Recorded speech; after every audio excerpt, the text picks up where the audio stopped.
Today, we're diving into one of the most common and life-changing surgeries in orthopedic nursing, arthroplasty, also known as joint replacement.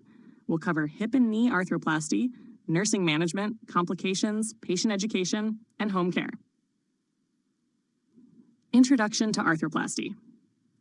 When conservative treatments no longer work for moderate to severe osteoarthritis, rheumatoid arthritis, or traumatic joint damage, surgery becomes an option. The two most common procedures are osteotomy, which realigns the joint, and arthroplasty, which replaces the joint surfaces with prosthetic materials. In total joint arthroplasty, or total joint replacement, both sides of a joint are replaced. These prostheses are typically made of metals like titanium or cobalt-chromium combined with high-density polyethylene. Fixation can be cemented, cementless, or hybrid. The choice depends on the patient's age, activity level, bone quality, and surgical approach. Regardless of fixation type, the goals are the same: pain relief, restored mobility, and improved quality of life. Early rehabilitation, multimodal pain management, and minimally invasive techniques have all improved recovery times. Many patients are now discharged home within just a few days. Preoperative and intraoperative nursing management. As nurses, our role starts before the first incision. Preoperative work includes assessing and correcting anemia. Sometimes patients receive epoetin alpha or iron therapy, using pneumatic tourniquets during surgery to minimize blood loss, anticipating intraoperative cell salvage or use of tranexamic acid to reduce bleeding and transfusion needs. We also focus on VTE prevention, since patients are at high risk after orthopedic surgery. Risk factors include age over 40, obesity, hormone therapy, varicose veins, or a prior history of clots. Nurses monitor for signs of DVT, leg pain, swelling, warmth, or discoloration, and PE, sudden shortness of breath, chest pain, or confusion. Preventive measures include LMWH, aspirin, or fondaparinux, plus early mobilization, compression devices, and ankle flexion exercises every 30 minutes while awake. Preventing infection is another priority. Surgery is delayed if a patient has an active infection, even a urinary tract infection. Skin prep with antiseptic soap the night before, and the morning of surgery is standard. Antibiotics are given within 1 hour of incision and stopped within 24 hours. In some cases, bone cement may be impregnated with antibiotics. MRSA/MSSA screening is also becoming common. Finally, we prepare the patient for postoperative pain management, reviewing both pharmacologic options, opioids, NSAIDs, muscle relaxants, and non-pharmacologic strategies like positioning and relaxation techniques. Total hip arthroplasty, TA. A THA replaces the femoral head and the acetabulum with prosthetic components. It's used for osteoarthritis, rheumatoid arthritis, fractures, failed prior surgeries, or congenital conditions. Nursing management after THA. The biggest risk in the first few months is dislocation. Positioning is everything. Keep the leg in abduction, not crossing midline. Never flex the hip more than 90 degrees. Use an abduction pillow or wedge between the legs. Avoid twisting or rotating the leg inward or outward. We remind patients to use high chairs, raised toilet seats, and adaptive equipment like long-handled shoe horns. They should avoid bending at the waist or crossing their legs. These precautions usually continue for 4 months with posterior approaches, but may be less restrictive with anterior approaches. Signs of dislocation include severe hip pain or popping, leg shortening, abnormal rotation of the limb, inability to move the leg.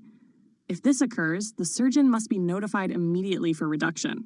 Other short-term complications include wound drainage, VTE, and infection. Long-term risks include loosening of the prosthesis, heterotopic ossification, and a vascular necrosis. Promoting ambulation patients typically begin ambulating within 24 hours with the help of physical therapy. We encourage short transfers to a chair, gradual weight bearing as prescribed, and progressive walking. Mobility aids like walkers or crutches are used until muscle strength and stability improve. Nurses take an active role in preventing and detecting complications. Hemorrhage. Monitor vitals, measure wound drainage, check hemoglobin and hematocrit. Neurovascular compromise. Assess color, temperature, sensation, movement, pulses, and cap refill of the affected limb. Watch for pain out of proportion to expectations. VTE. Ensure compression devices are on, stockings are used properly, and ankle exercises are performed. Assess for calf pain, swelling, warmth, or redness. Infection. Use aseptic technique for dressing changes. Monitor wound appearance, and give antibiotics as prescribed. Each of these requires early recognition and prompt action to preserve the prosthesis and protect the patient. Patient education. Preventing dislocation. Teaching is crucial. Patients should remember, keep knees apart, use a pillow between the legs when sleeping. Never cross legs or bend past 90 degrees. Avoid bending to pick things up from the floor. Use reachers or adaptive devices. Sit only in chairs where the hips are higher than the knees. Use a raised toilet seat. Sleep with a pillow between the legs to prevent adduction. Home care and transitional care. Once home, patients need clear guidance on pain management, rest, medication schedules, distraction, and relaxation. Wound care. Keep incision clean and dry. Daily cleansing with soap and water. Report redness, swelling, drainage, or fever. Mobility. Gradually increase activity. Use assistive devices safely. Change positions frequently.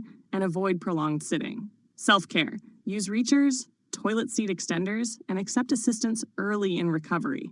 Complications to report. Signs of dislocation, DVT, wound infection, or pulmonary embolism.